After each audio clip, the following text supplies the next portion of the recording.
District of Columbia CDL General Knowledge Test. Question 1. While driving at night, which lights should you use as often as you can? A. Low beams. B. Emergency flashers. C. High beams. D. Novelty lights.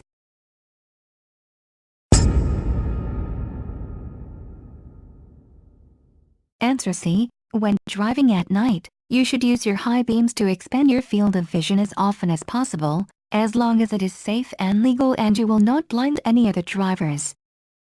The rule of thumb is to use high beams as long as there are no approaching vehicles within 500 feet. Question 2. Which of these is not part of the basic method of shifting up? A. Pushing in the clutch and shifting into a higher gear at the same time. B. Accelerating while pressing the clutch and turning toward the driver's side. C. Releasing the clutch. D. Releasing the clutch and pressing the accelerator at the same time.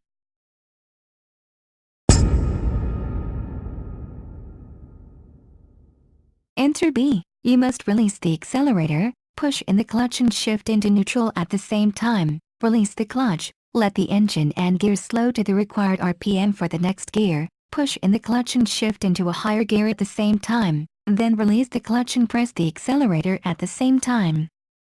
Acceleration is not involved until the very end, and definitely not while pressing the clutch. Question 3. Which of the following statements about retarders are correct? A. If your drive wheels have poor traction, the retarder may cause them to skid. B. You should turn the retarder off whenever the road is wet, icy, or snow-covered. C. Retarders help slow a vehicle, reducing the need for using your brakes.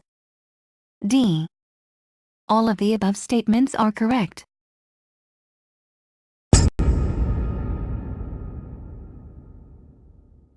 Answer D. While retarders can help reduce the need for braking, they can make a skid more likely in inclement weather or whenever your wheels have poor traction. Therefore, you should always turn off your retarder in poor weather. Question 4. If the engine is not overheated, is it completely safe to remove the radiator cap? A. No. B. Yes. C. Yes, as long as there is no overflow. D. Yes, as long as the radiator isn't damaged.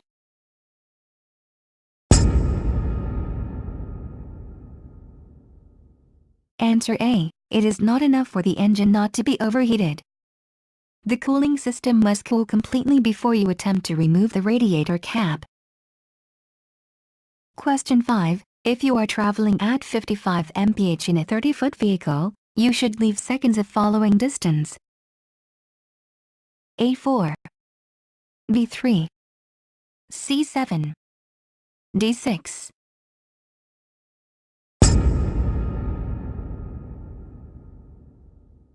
Answer A. The formula for following distance is 1 second per 10 feet of vehicle, plus an extra second if you are traveling over 40 mph. So for a 30-foot vehicle going 55 mph, you should leave a following distance of 4 seconds. Question 6. You don't want to be a distracted driver, so you A. Have all your emotionally difficult conversations in your first hour of driving. B. Read maps or use your phone only when there are no other vehicles around you. C. Smoke, eat, and drink on straight portions of the road. D. Turn off your cell phone until you reach your destination.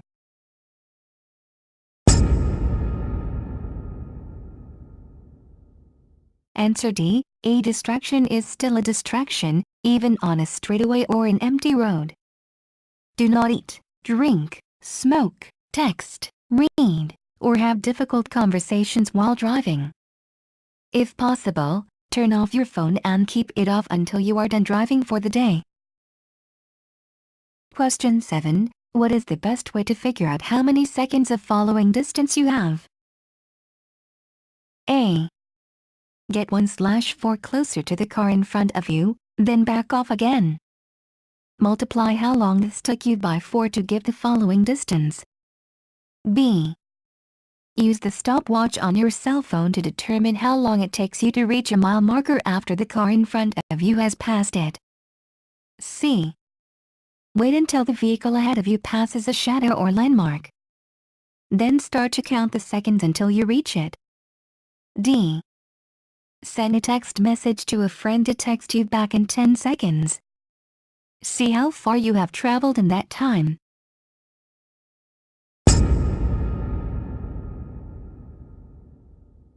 Answer C. Count how many seconds it takes you to reach some object after the vehicle in front of you has passed it.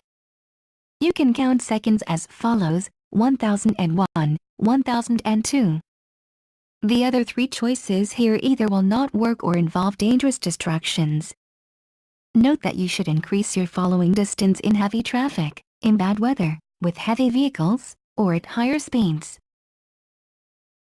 Question 8. Tire fires are commonly caused by A. Overinflated tires, B. Cold tires, C. Underinflated tires, D. All of the above.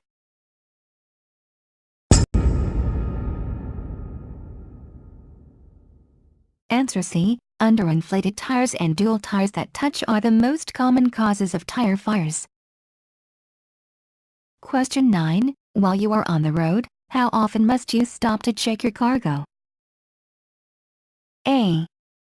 Within the first 50 miles. B. After each break you take. C. Every 3 hours or 150 miles. D. All of the above.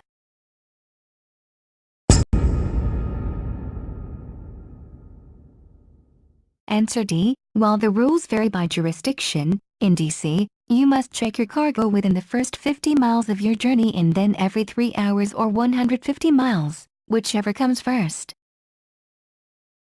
Question 10. How many tiedowns are required for a 20-foot load? A2, B1, C3, D4.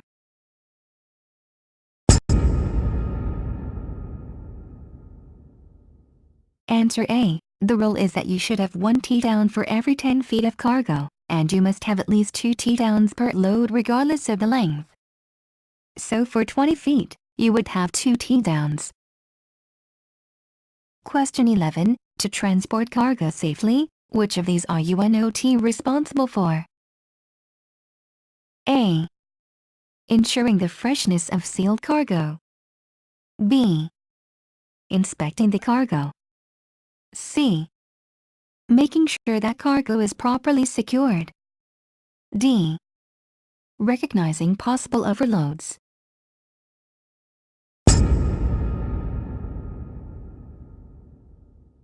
Answer A. You are not responsible for the state of sealed cargo, nor can you inspect it.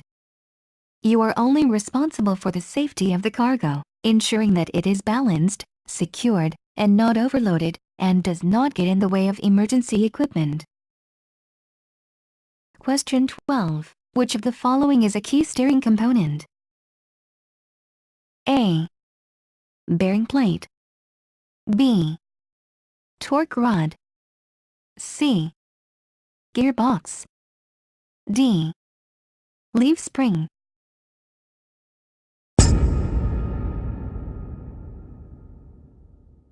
Answer C. The gearbox is an integral part of the steering system. The other 3 choices are parts of the suspension system. Question 13. Hazardous materials placards are A. Signs on the outside of the vehicle that identify the hazard class of the cargo. B. Signs on the inside of the vehicle that remind the driver of what he or she is carrying. C. Signs that help tax collectors determine how much to tax a hazardous cargo. D. Signs that warn the public to stay at least 1,000 feet away from the vehicle.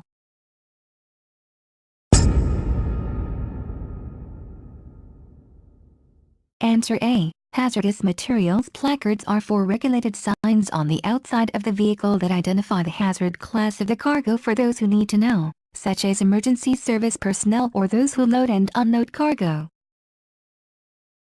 Question 14. Which of the following factors can influence a safe speed for going down a steep downgrade? A. The steepness of the grade. B. The total weight of the vehicle and its cargo. C. The road conditions. D. All of the above.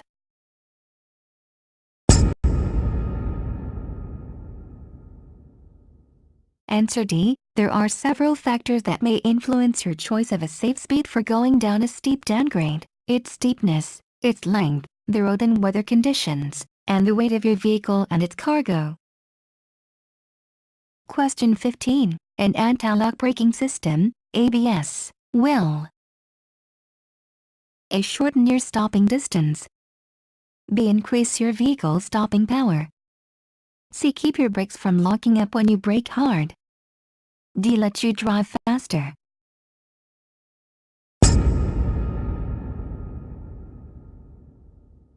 Answer C. ABS kicks in only to keep the wheels from locking up, which could cause a skid. ABS does not change the way you normally brake the rest of the time. It is not a substitute for careful braking, defensive driving, good brakes, or regular maintenance. Question 16. Total stopping distance equals A. Reaction distance plus viewing distance plus braking distance. B. Perception distance plus reaction distance plus braking distance. C. Reaction distance plus braking distance. D. Braking distance plus stopping distance.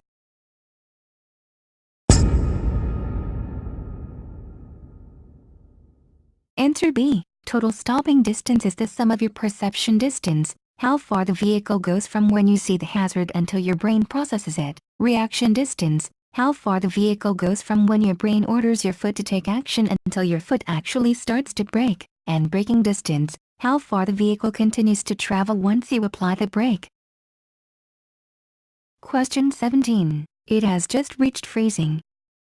Which of the following area, S, may be slippery? A. A bridge. B. A wet road. C. A shaded area. D. All of the above.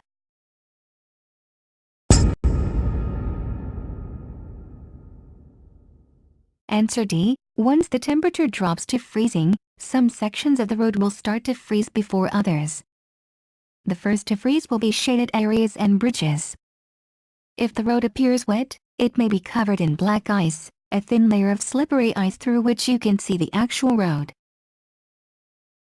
Question 18. You should inspect wheel bearing seals for A. Leaks. B. Broken leaf springs.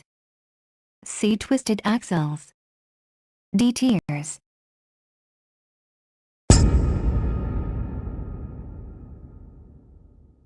Answer A. The most likely problem with wheel bearing seals is leaking, so you should check for grease on the wheels. Question 19. When backing, it is important to use a helper. A. Because you have blind spots. B. Because you are providing a job for someone else. C. Because people feel more comfortable when you do. D. For all of the above reasons.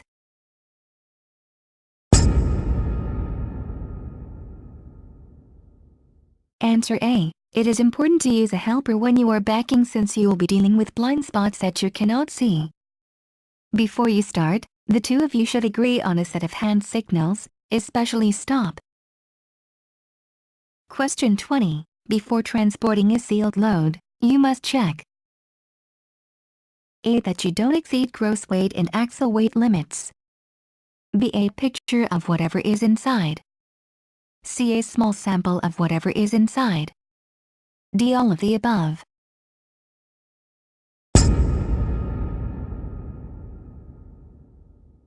Answer A. You cannot actually inspect sealed loads. However, it's still your responsibility to ensure that you do not exceed your axle weight limits and your gross weight restrictions, so check them both. Question 21. How can you determine if your vehicle is equipped with an anti-lock braking system, ABS? A. Look for wheel speed sensor wires that are coming from the rear of your brakes. B. Check if your vehicle was manufactured after March 1, 1998. Such vehicles are required to have the panel light. C. Check for yellow ABS malfunction lamps on the instrument panel. D. All of the above can work.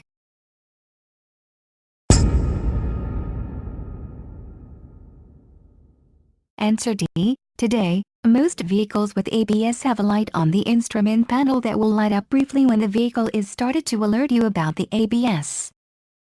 Or you can check for wires from your brakes. Question 22. Which is an one of the 4 basic skills that the safe operation of a commercial vehicle requires? A. First aid. B. Backing safely.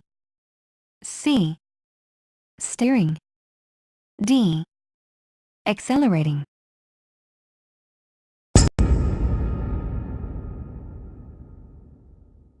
Answer A. As described in detail in Section 2.2 of the manual, the 4 basic skills for safe operation of a commercial vehicle are accelerating, steering, stopping, and backing safely.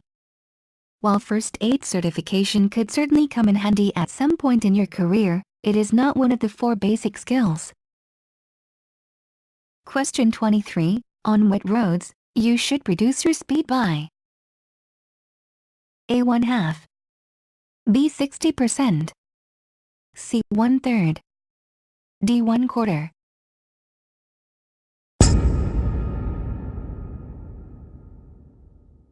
Answer C. When a road is wet, stopping distance is increased, and you should reduce your speed by 1/3. On snow, slow to 1/2 your usual speed. On icy roads, slow to a crawl and stop driving as soon as you can do so safely. Question 24. How can you start moving without rolling backward?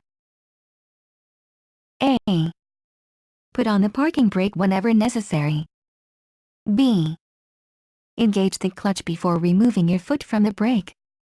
C. Apply the hand valve. D. Do all of the above.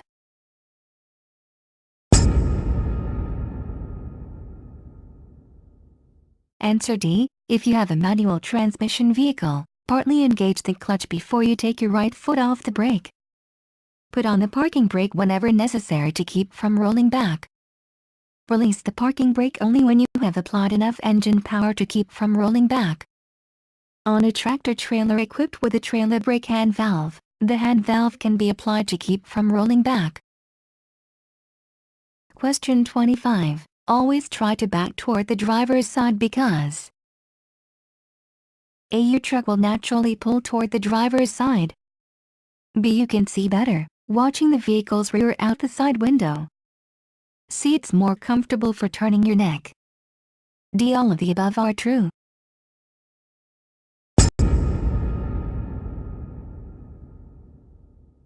Answer B. You should always back toward the driver's side because you will be able to see things much more easily.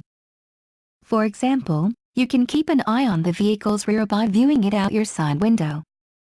If your truck pulls in either direction, it needs service, and your neck's comfort should not affect your safety decision. Question 26. What is the gross vehicle weight, GVW? A. A vehicle's maximum weight rating, specified by its manufacturer. B. The total weight of the vehicle, towed vehicles, and the load. C. The total weight of a single vehicle and its load. D. All of the above.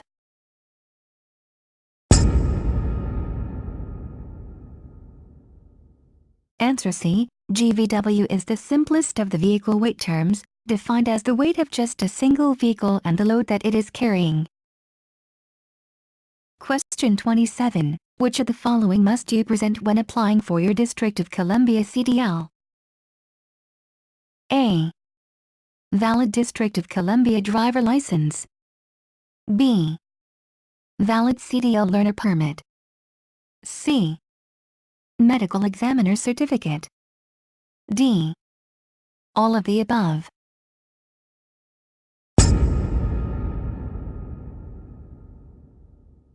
Answer D. When you go to take your CDL test, you must have your medical certificate, valid driver license, and CDL learner permit with you.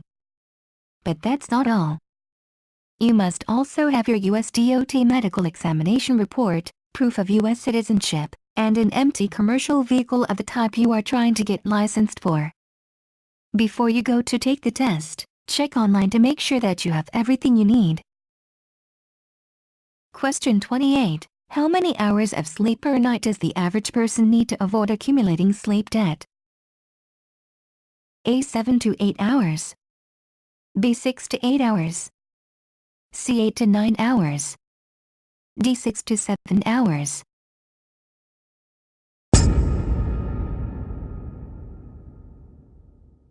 Answer A. In sleep debt, missing sleep adds up until you risk falling asleep at the wheel until you have fully rested. Surprisingly, studies have shown that getting only 6 hours or less of sleep per night triples your risk of an accident. Question 29. The minimum tire tread depth for front tires is A. 4/32 inch. B. 1/2 inch. C. 3/8 inch. D. 1/32 inch.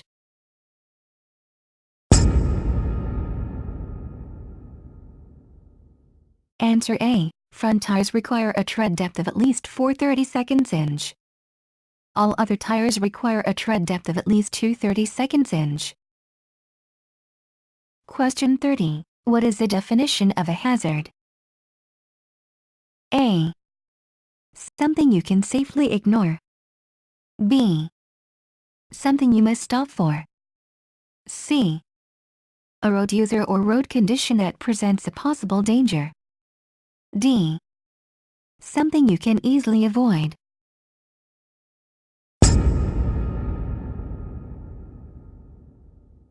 Answer C. A hazard is a road user or road condition that presents a possible danger. A hazard is something that could go wrong but shouldn't if you've been vigilant. Thanks for watching. Please comment, like and share.